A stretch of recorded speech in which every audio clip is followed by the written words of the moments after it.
말로는 다 표현할 수 없는 아픔이 있고 남들이 보지 못하는 상처가 있으며 그저 눈을 뜨는 것만으로도 하루가 전쟁 같은 날들이 있습니다. 그런 날들을 겪어본 적이 있으신가요? 사람들이 괜찮냐고 물으면 어디서부터 설명해야 할지 몰라 그저 웃어넘기던 날들 말입니다. 모든 것이 고요한 밤에도 머릿속에서는 천둥처럼 생각이 울려 퍼지던 밤들. 죽고 싶지는 않지만 더 이상 살고 싶은 마음도 들지 않던 순간들. 우리는 행복이 저 앞에 기다리고 있다는 약속을 믿고 자랐습니다. 그러나 나아갈수록 수많은 갈증 속에서 길을 잃은 자신을 발견하죠. 사랑받고 싶고, 이해받고 싶고, 인정받고 싶고, 평온하고 싶은 갈증. 이 갈증이 채워지지 않을 때 우리는 무감각해질 정도로 고통스러워합니다. 하지만 우리와 같은 한 사람이 그 고통의 굴레에서 벗어났습니다. 도피함으로써가 아니라 그 고통을 정면으로 마주함으로써 말이죠. 믿음을 통해서가 아니라 지혜를 통해서였습니다. 그의 이름은 시다르타였고 세상 사람들은 그를 부처님이라 불렀습니다. 부처님은 우리에게 죽음 너머의 천국을 약속하지 않았습니다. 그저 한 가지 질문을 던질 뿐입니다. 당신은 자신의 고통을 직시하고 그 근원을 찾아낼 용기가 있는가? 이제 우리는 오래된 상처를 들추어내기 위함이 아니라 부처님이 그러했듯이 고통을 이해하고 포용하며 변화시키기 위해 내면으로 돌아가고자 합니다. 그러면 때로는 고통 자체가 자유에 이르는 문임을 깨닫게 될 것입니다. 바로 지금 이 삶 속에서 고통이 처음 시작되는 그곳에서부터 이 여정을 시작해 봅시다. 사람들은 흔히 고통을 비정상적이고 있어서는 안 되며 겪을 가치 없는 것으로 생각합니다. 그러나 부처님의 관점에서 고통은 사고도 아니요, 벌도 아닙니다. 고통은 조건 지어진 삶의 본질입니다. 팔리오 두카두카는 흔히 고통으로 번역되지만 그 진정한 의미는 훨씬 깊습니다. 그것은 불만족스럽고 불안전하며 뜻대로 되지 않는 감정입니다. 모든 것이 잘 풀리는 순간에도 깨지거나 사라질 것처럼 위태로운 무언가가 항상 존재합니다. 세상에 태어난 아기는 울음으로 시작하고 늙은 어머니는 자식이 자신을 알아보지 못할 때 눈물을 흘립니다. 아무리 사랑하는 연인이라도 결국 헤어지게 됩니다. 인연이 다해서가 아니라면 죽음 때문에 말이죠. 부처님은 궁전 밖으로 처음 나섰을 때 이 진실을 명확히 보았습니다. 그 전까지 그는 아버지에 의해 만들어진 죽음도 질병도 노화도 없는 꽃과 술, 음악과 끊임없는 찬사만이 가득한 아름답고 깨끗하며 인위적으로 평화로운 세상에 살았습니다. 그러나 네 번의 외출은 모든 환상을 산산조각 냈습니다. 그는 벌거벗은 진실, 즉 모든 사람이 결국 늙고 병들고 죽는다는 사실을 보았습니다. 그리고 그 무엇도, 그 누구도 자신이 소중히 여기는 것을 영원히 붙잡아 둘 수 없다는 것을 깨달았습니다. 아무리 찬란한 삶이라 할지라도 그 안에는 항상 해체의 그림자가 드리워져 있습니다. 아무도 그에게 이 사실을 가르쳐 주지 않았습니다. 가르침이나 경전이 필요 없었습니다. 그저 외면하지 않는 열린 눈과 마음으로 보는 것만으로 충분했습니다. 그리고 그는 깨달았습니다. 이것이 삶의 진실이라면 해탈은 이 진실을 인정하는 것에서부터 시작되어야 하지 않겠는가? 부처님은 고통 없는 세상으로 우리를 데려다 주겠다고 약속하지 않았습니다.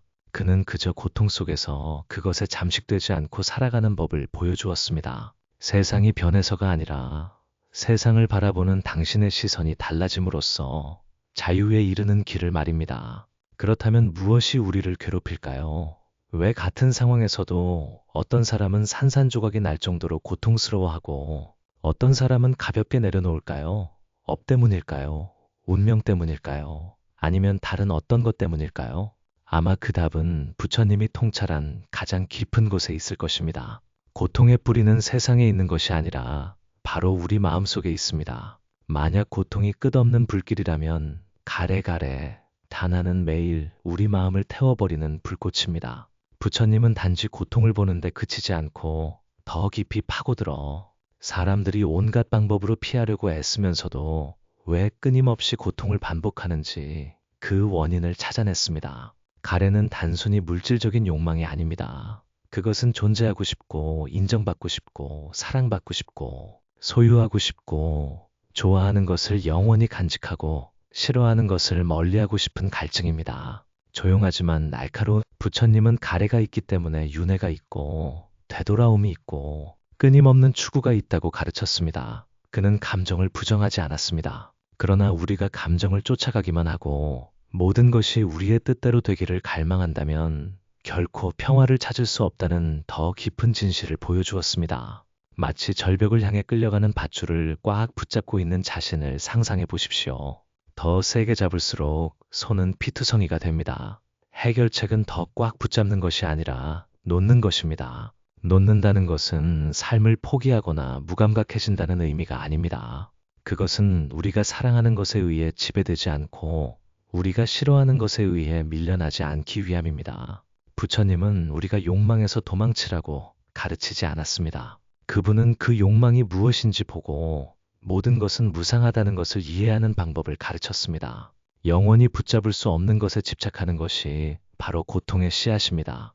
그 뿌리를 이해할 때 우리는 삶의 모든 감정을 다른 눈으로 보기 시작할 것입니다. 더 이상 몰두하지도 쫓아내려고 애쓰지도 않고 그저 보고 인식하고 미소 지을 뿐입니다. 아, 이것이 가래구나. 이제 알겠어. 그렇다면 그 통찰을 어떻게 얻을 수 있을까요? 이론을 통해서도 아니고 믿음을 통해서도 아닙니다. 명확하고 단계별로 실천 가능한 길을 통해서입니다. 그 길이 바로 팔정도. 부처님께서 세상에 남기신 내면의 나침반입니다. 슬프고 상처받고 화가 날 때마다 당신은 자신의 마음속에서 무슨 일이 일어나고 있는지 진정으로 알고 있습니까? 부처님은 그 과정을 매우 면밀히 관찰했습니다. 그는 고통이 우연히 생기는 것이 아니라는 것을 보았습니다. 그것은 아주 구체적인 인연의 사슬로부터 비롯됩니다. 눈이 형상과 접촉하고 귀가 소리를 들을 때 마음은 유쾌하거나 불쾌한 느낌, 수을 일으킵니다. 그 느낌에서부터 반응이 시작됩니다. 유쾌한 느낌이라면 우리는 그것을 붙잡아 두려 하고 불쾌한 느낌이라면 피하려 합니다. 바로 그 원함이 고통의 시작입니다. 우리 대부분은 느낌 자체와 함께 사는 것이 아니라 그 느낌에 대한 반응과 함께 살아갑니다. 누군가 당신을 모욕했을 때 처음 드는 감정은 불쾌감일 수 있지만 곧바로 당신은 나는 그런 대우를 받을 자격이 없어라고 판단합니다. 그리고 그 판단하는 감정은 분노로, 억울함으로, 무뚝뚝한 말로, 그리고 수개월 동안 지속되는 불화로 이어집니다. 문제는 상대방의 말에 있는 것이 아니라 당신의 마음이 처음의 느낌에 어떻게 반응했는지에 있습니다. 부처님은 느낌이 일어나는 순간 그것을 알아차리고 그 다음 반응에 얽매이지 않는다면 바로 그 순간 고통의 반복되는 고리를 끊어낼 수 있다고 가르쳤습니다. 마치 고통이라는 땔감더미에 떨어진 불씨와 같습니다. 기름을 더하지 않고 바람을 불어넣지 않으면 불은 꺼집니다. 하지만 말다툼을 더하고 원망을 얹고 긴장감 가득한 침묵을 더한다면 당신은 폭풍에 바람을 더한 것이 됩니다. 그렇다면 어떻게 해야 할까요? 느낌으로 돌아가는 법을 배우십시오. 강가에 조용히 서서 물이 흘러가는 것을 지켜보는 사람처럼 그것을 관찰하십시오. 성급하게 결론 내리지 말고 즉시 반응하지 말고 그저 보고 숨 쉬십시오. 깊은 숨 한 번, 짧은 멈춤은 관계 전체를 구할 수 있고 분노에 휩싸일 뻔했던 하루의 평화를 지킬 수 있습니다. 이것은 심리기술이 아닙니다. 이것은 마음이 어떻게 작동하는지 꿰뚫어보고 감정의 노예가 되지 않는 길을 우리에게 보여준 부처님의 통찰입니다. 느낌을 명확히 볼 때 당신은 자유를 얻습니다. 그리고 그 자유로부터 당신은 예전처럼 계속 반응할 것인지 아니면 고통을 지혜로 변화시키기 시작할 것인지 선택할 수 있습니다. 그리고 당신이 진정으로 그 변화의 길을 걷고 싶다면 부처님은 믿음의 대상이 아니라 겸손한 마음과 밝은 지혜로 한 걸음 한 걸음 실천할 수 있는 지도를 남겨주셨습니다. 지도도 없고 탈출구도 없는 어두운 숲 한가운데에 있다면 누군가 당신에게 지도를 건넬 때 무엇을 하겠습니까? 그것은 당장 숲에서 벗어나게 해줄 것이라는 약속은 아니지만 당신이 더 이상 무지 속에서 헤매지 않도록 충분히 명확한 지침이 될 것입니다. 부처님이 제시하신 8가지 길, 8정도가 바로 그 지도입니다. 믿어야 할 8가지 항목도 아니고 숭배해야 할 8가지 덕목도 아닙니다. 그것은 고통의 굴레에서 벗어나고자 하는 모든 사람을 위한 매일 실천 가능한 구체적이고 현실적인 8가지 단계입니다. 바른 견해 정견에서 시작합시다. 망상을 완전히 제거하는 것이 아니라 자비심, 해치지 않음, 성내지 않음, 어리석음에 대한 사유로 마음을 훈련하는 것입니다. 생각이 일어날 때 그것이 고통으로 이끄는지 아니면 해탈로 이끄는지 명확히 본다면 우리는 그것을 붙잡아야 할지 놓아야 할지 알게 될 것입니다. 다음은 바른말 정어입니다. 진실하고 온화하며 건설적인 말을 하는 것입니다. 험담을 퍼뜨리지 않고 비난하는 습관을 키우지 않으며 칼처럼 말을 사용하지 않습니다. 왜냐하면 말이 깨어있지 않으면 다른 사람의 마음에 곧바로 박히는 길, 잃은 화살이 될 수 있기 때문입니다. 바른 행위 정없는 옳게 행동하는 것입니다. 살생하지 않고 도둑질하지 않으며 음란한 행위를 하지 않고 일시적인 이익을 위해 장기적인 고통의 씨앗을 뿌리지 않는 것입니다. 그것은 이상적인 도덕이 아니라 자신의 마음을 해치지 않기 위한 원칙입니다. 바른 생활 정명은 정직한 직업을 갖는 것입니다. 생명을 해치거나 사람을 모략하여 생계를 유지하지 않는 것입니다. 부정한 방법으로 얻은 음식은 몸을 배부르게 할지라도 마음을 혼란스럽게 할 것이기 때문입니다. 바른 정진, 정정진은 올바르게 노력하는 것입니다. 더 많이 얻기 위해 애쓰는 것이 아니라 불선한 것을 버리고 선한 것을 키우기 위해 정진하는 것입니다. 완벽함을 쫓는 것이 아니라 매일 한 걸음 더 밝은 쪽으로 나아가는 것입니다. 바른 알아차림 정념은 매 순간에 깨어 있음입니다. 자신이 숨쉬고 있는지 무슨 생각을 하는지 무엇을 느끼는지 알아차리고 감정에 휩쓸리지도 저항하지도 않고 그저 볼 뿐입니다. 바른 알아차림은 무지의 어둠 속에서 길을 밝히는 횃불입니다. 그리고 마지막은 바른 선정, 정정입니다. 견고하고 고요한 집중은 마음을 생각하지 못하게 억압하는 것이 아니라 흔들림 없는 안식처로 마음을 가져다 놓는 것입니다. 선정으로부터 지혜가 생겨나고 그 지혜로부터 고통은 햇살 아래의 아침 안개처럼 녹아내리기 시작합니다. 이 8단계는 하루 만에 걸을 수 있는 것이 아닙니다. 그러나 당신이 내딛는 모든 작은 발걸음은 고통에서 멀어지고 내면의 자유에 더 가까워지는 한 걸음입니다. 그리고 발걸음이 더욱 확고해지면 해탈은 길의 끝에 있는 것이 아니라 당신이 깨어있는 마음으로 걷는 모든 발걸음 속에 존재한다는 것을 깨닫게 될 것입니다. 하지만 한 가지 더 있습니다. 길을 알고 지도를 명확히 보더라도 마음속에서는 여전히 아파요. 무서워요라는 목소리가 들릴 수 있습니다. 그럴 때 당신은 고통과 맞서 싸울 필요가 없습니다. 오히려 그것을 깨달음의 여정의 일부로 품는 법을 배워야 합니다. 우리는 아주 오래된 습관에 익숙해져 있습니다. 고통이 찾아올 때마다 즉시 도망치려 합니다. 어떤 이들은 가짜 웃음으로, 어떤 이들은 일로, 쇼핑으로, 끝없는 유흥으로 도망칩니다. 또 어떤 이들은 자기 방어의 한 방식으로 분노 속으로 곧장 달려들기도 합니다. 하지만 눈치채셨습니까? 더 많이 도망칠수록 고통은 더 빠르게 따라잡습니다. 그것을 더 멀리 밀어낼수록 고통은 이유 없는 피로, 설명할 수 없는 슬픔, 그리고 왜 그런지도 모른 채 자신을 싫어하는 마음속 더 깊이 스며듭니다. 부처님은 우리가 고통을 정복하라고 가르치지 않았습니다. 그는 고통을 보고 고통을 이해하며 고통을 통과하는 법을 가르쳤습니다. 왜냐하면 당신이 그것이 무엇인지 명확히 볼 때에만 더 이상 그것을 두려워하지 않게 되기 때문입니다. 일본 선종에서 전해 내려오는 이야기가 있습니다. 한 젊은 선승이 좌선 중에 갑자기 흐느껴 울었습니다. 스승은 아무 말 없이 다가와 조용히 옆에 앉았습니다. 잠시 후 제자는 흐느끼며 말했습니다. 제가 너무 나약한 것 같습니다. 수행은 고통을 없애는 것이라고 생각했습니다. 스승은 미소 지으며 조용히 말했습니다. 수행은 고통을 없애는 것이 아니라 고통이 왔을 때 더 이상 그것을 두려워하지 않기 위함이다. 고통은 적이 아닙니다. 그것은 치유되지 않은 우리의 모습을 비추는 거울이며 한 번도 들여다보지 않았던 깊은 내면으로 통하는 문입니다. 당신이 슬픔과 함께 앉아 그것을 판단하지 않고 밀쳐내지 않고 그저 숨 쉬고 귀 기울일 용기가 있다면 당신은 내면에서 오는 이상한 부드러움을 느끼기 시작할 것입니다. 더 이상 스스로를 방어할 필요가 없다는 느낌 말입니다. 바로 그 순간 당신은 고통의 희생자가 아니라 그 고통의 동반자가 됩니다. 부처님께서는 보리수 아래 홀로 앉아 어둠과 싸우기 위함이 아니라 깨어있는 빛으로 어둠을 정면으로 바라보았습니다. 당신도 마찬가지입니다.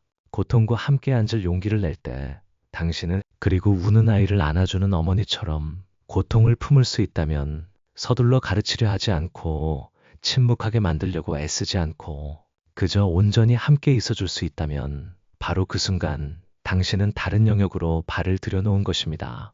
고통이 더 이상 짐이 아니라 당신 자신에게로 돌아오는 조용한 길잡이가 되는 영역으로 말입니다. 변화는 나쁜 것을 쫓아내는 것에서 시작되는 것이 아니라 빛과 그림자 모두를 담을 수 있을 만큼 마음을 충분히 넓히는 것에서 시작되기 때문입니다.